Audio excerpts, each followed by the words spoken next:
Balik ospital na sa Pasig City si Chief Justice Renato Corona matapos dumalo sa kanyang impeachment trial kanina. At live mula sa Pasig City, may report si Cedric Castillo. Cedric. Yes, Jiggy, mag-aalas 6 ngayong gabi nang makabalik na dito sa The Medical City galing sa Senado ang convoy ni Chief Justice Renato Corona. Hindi na pinakunan sa media ang mismong pagbaba ng Chief Justice mula sa ambulansya papasok ng ospital. Sa tansya ng GMA News, hanggang 6 na mga pribadong sasakyan at 2 motorcycle units ang umescort sa asul na ambulansya ng The Medical City na sinakyan ni Chief Justice Renato Corona pabalik sa ospital matapos siyang muling humarap sa impeachment court.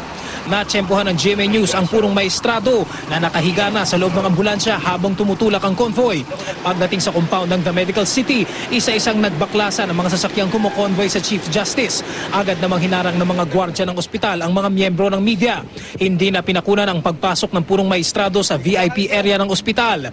Hanggang sa mga sandaling ito ay wala pang opisyal na pahayag ang kampo ni Corona ukol sa kanyang kondisyon.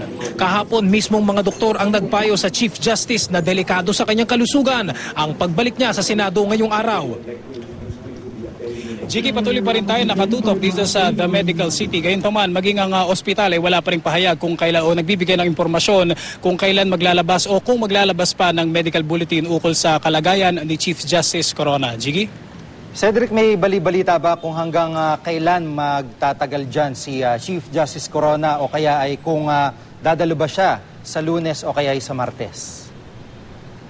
Yes, Jiggy, unfortunately, yung mga informasyon na ganyan para sa mga susunod na araw ay wala pang nilalabas itong The Medical City nga tungkol dyan sa mga plano kung papayagan siya makalabas si Chief Justice Renato Corona. Although yung hawak nating informasyon base pa doon sa medical bulletin na inilabas nila kahapon, ang sinabi nila doon dahil sa coronary artery disease ni Chief Justice Corona na sinabi nila ay mas lumala na raw kumpara nung isang taon.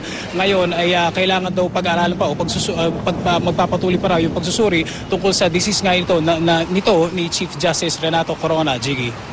Maraming salamat, Cedric Castillo.